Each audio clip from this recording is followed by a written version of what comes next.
And you can tell how fast they're going.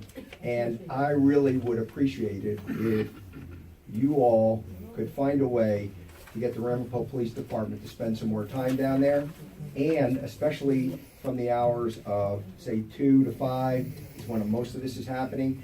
The dusk is the worst, but you can, from my house, which faces sideways to the road, I can literally hear the acceleration in the gas pedals. They're thundering by. So you're saying it's Pascack to north, South Pascack South to north? Pascack down to North Avenue where it crosses over. It's In addition to that, if you go out and do this, maybe just slow down a little without being obnoxious, you kind of get flicked off by the bus drivers. So a suggestion might be if we could get traffic from Ramapo to come over and spend some time with them, and maybe get a speed sign set up there. One additional thing, whatever condo complex is going up on Schoolhouse Road, Montville is closing that road down periodically to traffic where it exits. On the Montville side you're talking about. But it relates to Chestnut Ridge as well. So there's no notice given on that, so I asked the Montville guys to re-detour everybody. Instead of having our newly paved road, it looks great, by the way. I've got 10-wheel dump trucks also thundering down the road, and the pavement there is not gonna last too long if they continue to do that. So I was hoping that between our police department and their police department, we could find a way to detour them in a more proper way. We could have the village clerk follow up. And I have Thank you. talked to both police departments. The bus thing's real important. Thank you very much. Thank you, sir. I would say the best thing is It's terrible. Yes. It really is. It's, Tony I have a Averso, small 40 Wilshire street. Drive. One second. I'm sorry, one more time, sir. Tony Averso, 40 Wilshire Drive. Good evening, Mr. Versa. I've Yes, sir. addressed this board about the bus situation, and I live on Wilshire. The other day, I actually had to stop the bus with my car because it come flying around the corner, 5:30 at night. I shouldn't have to police. We've been told to take the numbers. We call the bus company. Nothing's done. Well, Mr. Verso, Somebody's gonna get killed. I understand what you're saying, and again, since we do not have a police department, we rely on Ramapo, who has always been very responsive and very receptive, okay? Now, all we can do, and we will continue to do, is we will relay the hot spots to Ramapo PD. And when they are able, when they have the person power to get out there, they will come out there. I've called 4 times.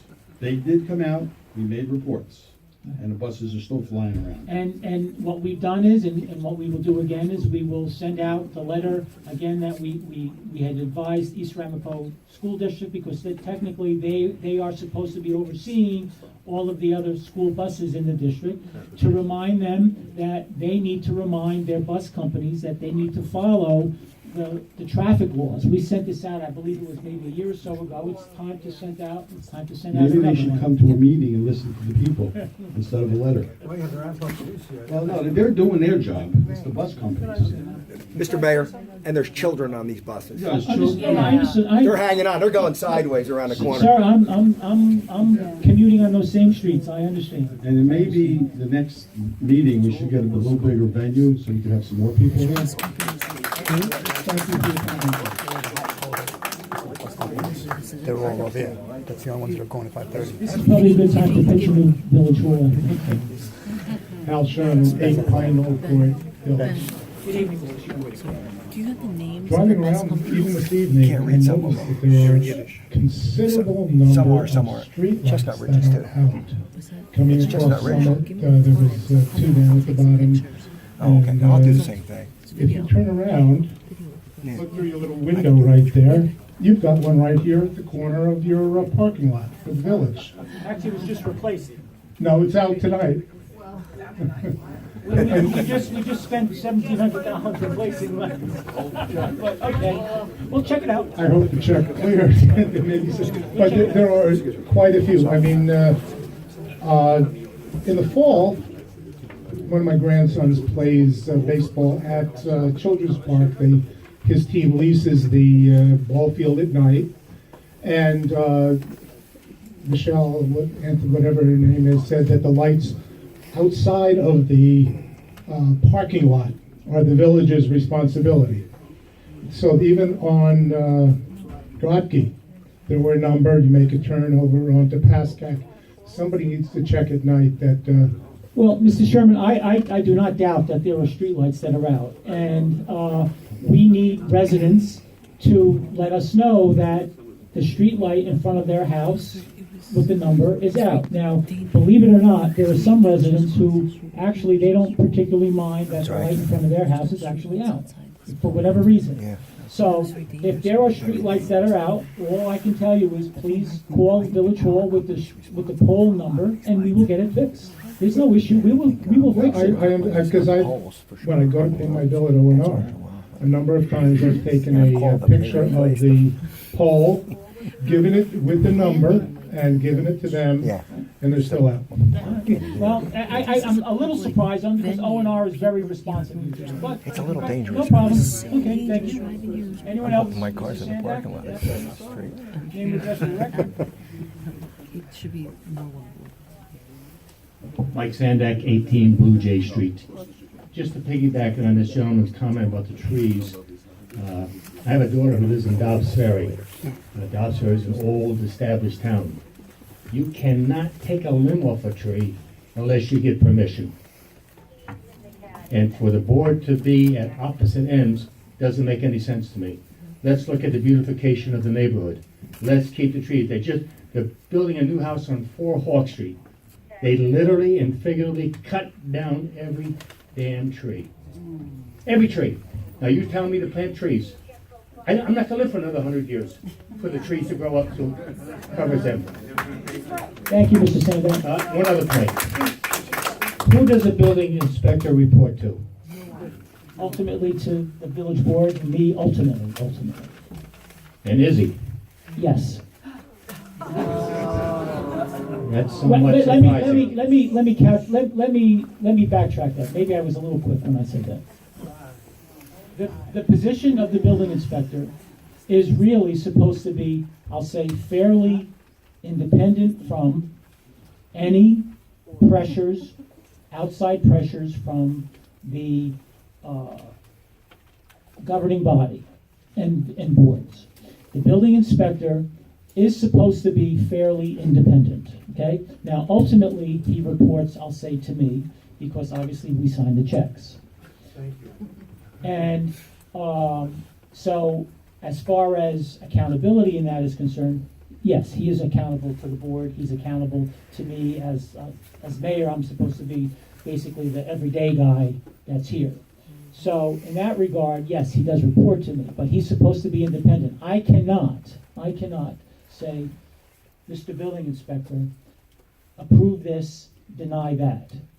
I can ask him to say, you know what, I rode by, or I saw this, and I question that, but then he is supposed to make the decision. And then he makes his decision. But I cannot tell him what to do. Nobody can tell him what to do in any village. No, but if you're diametrically opposed to what he says, who then has recourse? Well, depending on this diametric opposition, okay,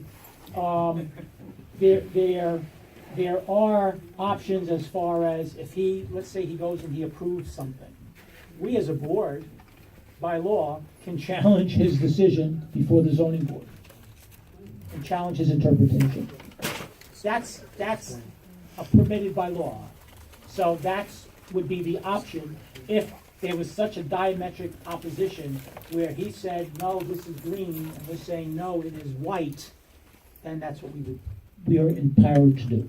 Thank you. Also, you can keep in mind that behaviorally, we can do something. So if he's not behaving, you're not responsive. Oh, yeah, we're talking more with. But if he's talking about actually determining when you should get a permit, then he's more or less on his own until it gets reviewed. By law, by the way. Thank you. And Thank when you, does Mr. it get Sandberg. reviewed? Yes, next, When does it get reviewed? When someone brings it up. In other words, if he denies a permit, just we'll ratify it. I'm out of order. Renee Barragan, 43 Summit Road. Good evening, Ms. Barrett. I have a question. There's a house under construction on 8 Hamilton, and it seems like the construction's been like at a halt for the last 2 months now. Everything's all open and everything. The fence was partially taken down to move dirt and whatnot, which is fine. But now nobody's there, and there's an in-ground pool in the backyard. What are the laws as far as fencing? Normally, the area, the site is supposed to be secure and it's supposed to be protected. So what we'll do is we'll pass the word along to code enforcement Okay. tomorrow, and they'll get some. There's like 3 panels gone. Yeah, usually that's an easy follow-up. Okay, Say thank you. Hamilton. 8 Hamilton. Thank you. Next, please, name and address for the record. Good evening. Sabrina Martin, 2 Monroe Road. Sabrina Martin, thank you, Ms. Martin, good evening. What was your address? 2 Ronwood Road. 2 Roundwood. Would like to make a comment with regards to the tree concern. Sure. There's actually, I'm making a comment with regards to concerns with trees. There is a law on the books already, local law number 11 of the year 1987. So there's a law. Right, well, And, yeah. yeah. The law that usually the planning board, and that's something that the planning board gets involved with, and it usually occurs during subdivisions and developments. Right. What will happen is, the planning board will get a tree plan from the developer, so that a developer does not come in to clear cut a site. So what the planning board does is they make sure that they will preserve certain caliper sized trees. The developer will have to mark the tree. They will then clear what the planning board allows them to clear.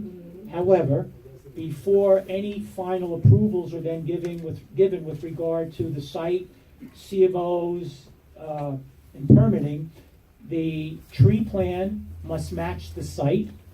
And let's say they took down a tree they were not supposed to, or something along those lines. They would have to replace the tree with a tree that is similar in caliber and size. So yes, we do have a law addressing it, but that law is not akin to, for instance, in Upper Saddle River, that says before you can cut down your oak tree in your front lawn, you have to go to Borough Hall, apply for a permit, and where they would tell you no, unless you have an arborist that says that it's diseased. That's, I believe, is the law that Mr. Grayson was, the type of law that Mr. Grayson is alluding to.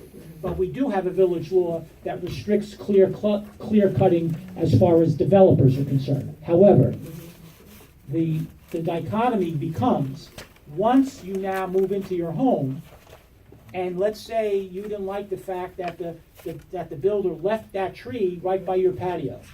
You as a homeowner can remove that tree.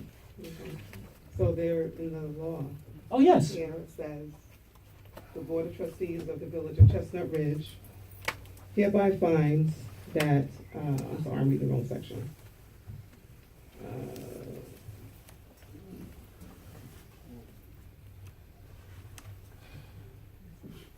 Okay, here we go. Done the general requirements.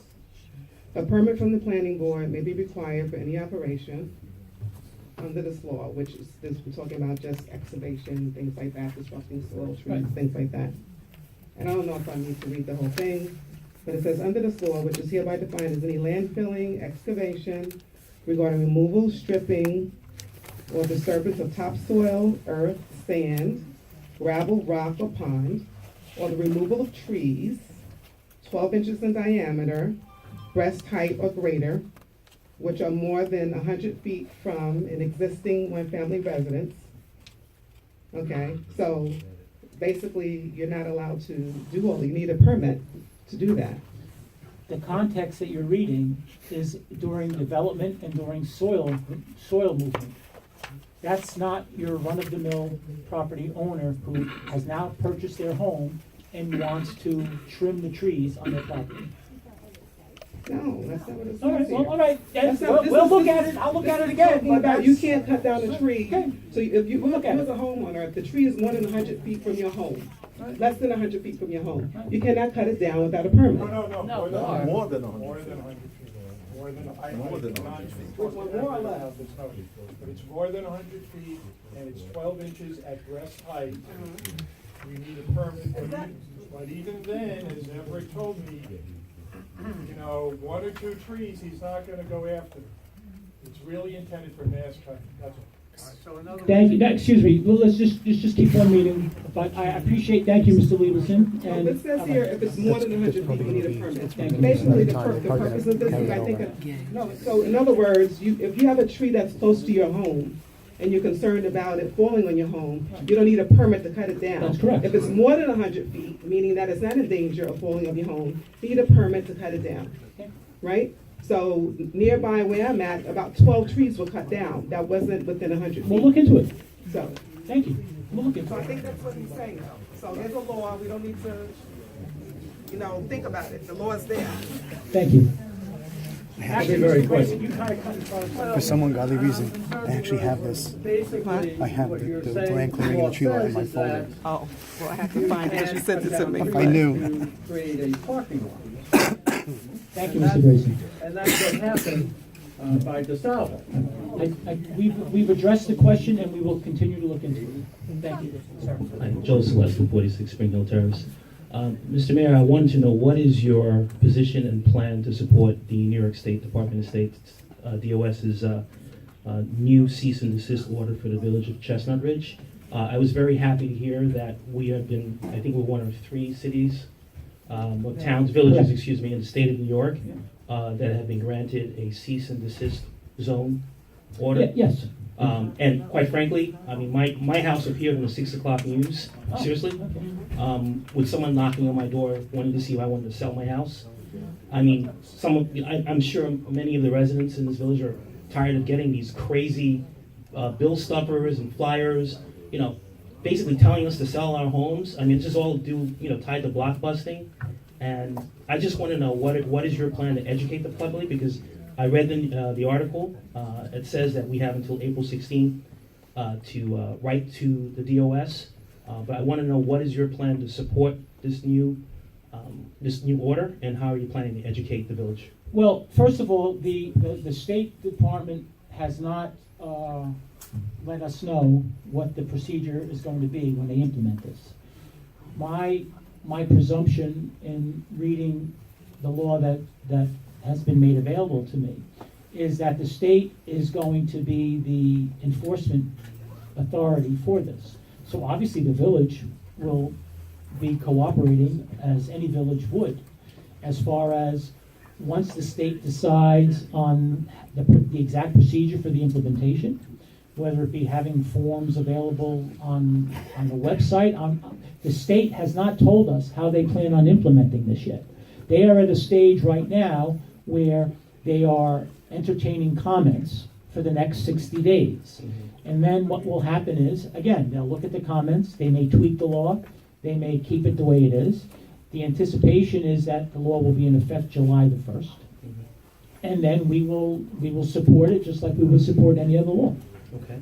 And then there's and I don't know the exact law, the provision, but it's under the New York State, I think, government efficiency plan. I believe Governor Cuomo has this proposal to help local villages offset the cost of code enforcement. Are you aware of that? What has been circulating is it's shared services through Correct, that Albany, one. Mhm. okay, and that's actually implemented through the county, through the Rockland Correct. County. And we have had numerous hearings with regard to the potential for shared services, whether it be sharing village justice courts, whether it be sharing animal control, whether it be sharing highway departments. We tried sharing zoning and code enforcement, and it didn't really work out. Because when you share, you don't have the accountability as opposed to when it's your own employee.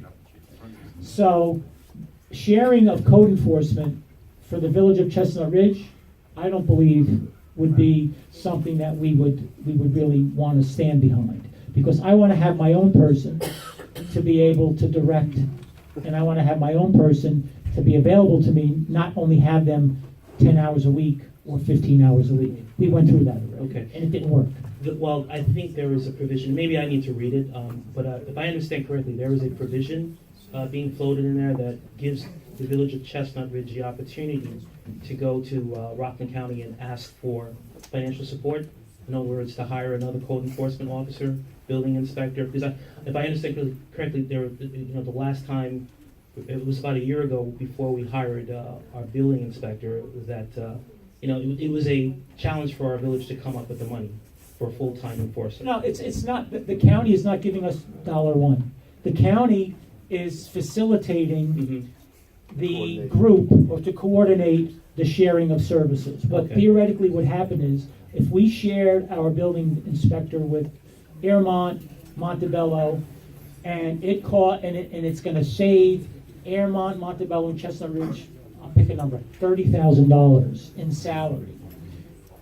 Albany would send those respective villages $10,000 each for the $30,000 that you would have saved or something like that. But there was no funding, there was no money coming from Rockland County to encourage a village to do something like that, number one. Number two, I addressed, when we had our issues with regard to not having code enforcement and not having a building inspector, because it was very difficult to find people that have the educational qualifications to do that job. And I reached out to Rockland County, and their exact quote was, "We do not have the people to fill that skill set for code enforcement with regard to building inspectors and zoning enforcement." Because I tried to address it at the time we were even short a fire inspector. And I asked them about that, and they didn't have the ability to give me anyone, or to lend me anyone. But it's a good point, but the whole shared services, it's not like there's a pile of money waiting to give to the village if we go and hire a building inspector and share him or her with 3 villages. Okay, It's not understood. that. I think I didn't understand. I'm going to read Yeah, it. you have to read it. Yeah, It's the regulations are pretty thick, and we're still going through it. All right, thank But you. thank you, sir. Yes, Mr. Levis. Jerry Levison, 31 Midway Road. That is a good segue into what I have about. Mayor and trustees, there are a lot of new problems going on in our village. An armada of noisy, often speeding school buses rumble through our neighborhood streets 6 days a week, some nights, summer, and national holidays, and it will be getting worse. There'll be more of them. We have excessive illegal horn beeping by car services, school buses, and residents. Unlicensed daycare and residential homes. Rented homes with too many people, parked cars, trash, and noise. Unlicensed contractors working on residential construction sites. Persistent regular trespassing on homeowner properties, including repeated illegal construction of a makeshift walkway across Pascack Brook, which gets washed away and ends up clogging the brook downstream. Pascack Brook, by the way, is a Class C trout stream and is listed in the National Wetlands Inventory. Police have been called repeatedly on this, and the problem continues. I am working with that now with the New York State Department of Environmental Conservation.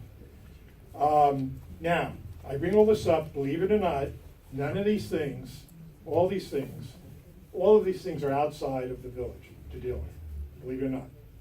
And so I don't bother Tom O'Donnelly and Everett Berker, your code inspector and your code enforcer, because that's not really there are other authorities to deal with that.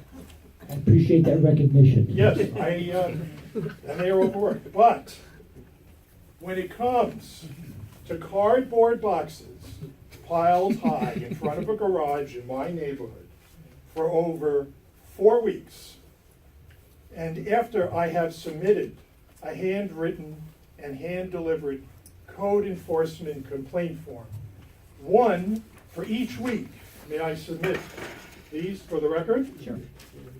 This is first, second, third week, and there would have been a 4th one, except another neighbor called about rats, and I guess that got your code inspector's attention, and then that's when they cleared up the thing. So when that happens, and I'm submitting with attached photos here, you know, I do the whole thing. I really start to get annoyed with the fact, okay, you talk about there's not enough experienced code people.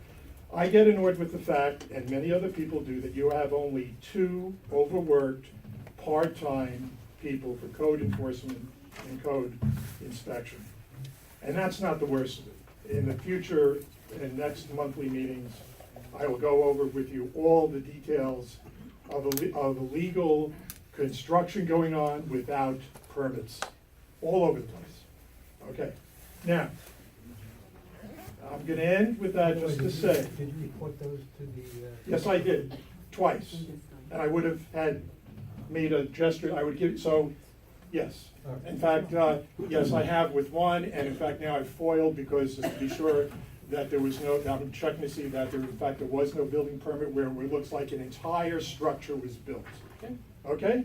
Now, so that should make clear the problem here, aside from the building inspector, is the problem with the lack of code. You don't have enough code inspection enforcement. At least make them full-time. Because this thing with the garbage, I know that the Ramapo police, I know that you and the trustees, you do not want me to start going banging on neighbors' doors, getting them to remove the boxes. I did not do that this time because I wanted to use this opportunity to drive home the point that your people have higher priority. They just have too much stuff that they're chasing after, and Everett will tell you, okay, this is not a priority. But so next time I will be banging on doors. Okay, I'll submit a code complaint once, but not a second time. Okay? Maybe we have to send out another letter that says that we can do recyclables all the time, because people sometimes still think we're back to paper and cardboard every other week. Don't think that's the problem with 2 Pamela Drive. Okay, we're talking about we're talking about complete disregard for the recycling days and their neighbors. I'm not going to argue with you, Mr. Lieberson, that there are some homes that are not as vigilant as they should be with regard to that. And the fact that, you know, that code enforcement will not be running out there right away to address it because of other priorities, you're absolutely correct. However, they are not that busy that it should be going on for weeks and weeks and weeks. Okay, well. And so that's on me, then, to get on them. But they are not that busy. They are not that busy. Well, I don't know about that, and if they're, I understand. I will have deal to with that. disagree with you. And I will deal with I that. have Okay, to disagree. and that's fine. And we're talking here, if you look in the photos, we're talking about a mountain of boxes. I'm not complaining about a few here, okay? Thank you. Sure. Can I just add something to that real Sure. quick? I just want to add to you that I walk my community every day. And you can ask the residents in my community, when they see something, they say something, I do respond to it. So if you don't get a response back from Village Hall, contact the trustees. We will make sure we follow up with you, because that's what. Which trustee should we call? How? Who should we call? You can call me. Call you, anybody up there? You could, most, I can tell you that my neighbors in Baltimore Drive have my number, and they do call me, and I do respond. Isn't that right, Mr. Robbins? There you go. Leave a message in my mailbox. Yes, Mr. Everson. You had made a comment. Just your name again for the record. Tony Verso, 40 Wilshire Thank you, Mr. Drive. Verso, yes. You had made, I have a question I don't quite understand. You said the building inspector is independent from everybody. Independent in decision-making. Okay, so his word is like the gospel, or whatever we want to call it. His word is, right, he's supposed to be Okay. autonomous. So if he makes a mistake and sends out gives a building permit out, when it should have gone in front of the planning board or the zoning board, who do we go to? Well, there is a procedure that if a building permit is issued If we feel there's something wrong. Right, if there's a building permit that is issued wrongfully, there is a provision within the village code for you to challenge it before the zoning board. Have to go before the zoning board. Correct, that's the procedure. Okay, thank you. Yes, Mr. Sheridan again, for the record. Sheridan, 46 Pascack. I'm glad Mr. Grayson brought up the Red Schoolhouse Road corridor. It's a very interesting spot, a little barren. We have Maserati. I'm glad they're paying taxes again. Except there's a problem. I know they've been violated. I don't know what they were violated for recently, but there's, 300 cars there, and there's paving. I find it's all fine and good, but that use is not even allowed in the RS zone. I looked at the code twice. It's not allowed. Why is it still there? And why are they allowed to operate there? That is your opinion, and. I can read the code just as well as you can, Mr. Mayor. The current certificate of use has been issued, and there is no issue as far as the village is concerned. For vehicle storage, 200 cars of vehicle storage is allowed in the RS zone. I think you should recheck that. Thank you. Next, sir. Name and address for the record again. Abraham Road, 7 Vermont. Two of the main issues that was brought up for the last half hour was the buses and the trees. The tree issue could be resolved by putting it on the ballots, vote if you're allowed to cut trees or not. That's number one. Number two, the bus issues. It sounds ironic that the people that have kids on the buses don't complain. The people that don't have kids on the bus complain. It sounds a little funny that all the parents that send the kids to school don't have no complaints that the bus is speeding. The people that don't have kids, and it sounds ironic. Thank you, folks, please, I thank live you. on Briar Court, which is a cul-de-sac. And for many, many years, East Ramapo is not allowed to send buses on the cul-de-sac. We have private buses that come on my cul-de-sac. I have, and I'm disabled, and I've gone down with my scooter to get my mail down, and the bus comes flying, and I'm saying flying. I call Florence all the time to call the school. I don't even go to the bus company. I say, call the school, this is the school, call the school. It's 10 after 9 in the morning, and this man speeds all the time. And we're not saying it's every bus driver, but I'm telling you, there are bus drivers that consistently speed. And why don't the parents complain? Because the children get on the bus and the parents go in the house, and the bus driver speeds down the rest of the block. They don't see it. And last but not the least, everybody was here complaining, so I want to give a compliment to the village of Chestnut Ridge, for the mayor, for the trustees. My mother-in-law lives with me, and she has practiced for 24 years. I live here from September 1st, and the last 6 months, her health, everything improved because she lives in a neighborhood that's quiet and it's friendly, and I really appreciate it. I want to thank the mayor and the trustees for the service they're giving to the community. Keep up the good work. Thank you. Hey, can I just add one thing to the gentleman? The village certainly has a responsibility for the health, safety, and welfare. The village has a responsibility for the health, safety, and welfare of all of its residents, whether they're on the school bus or walking down the street. And so we have to make sure that we address those issues in a real substantive way. So whether they're on the bus or not, we have to address the issue. Thank you, Mr. Valentine. Yes. Nancy Andre, 1 Sergio Court again. I actually was sympathetic to the gentleman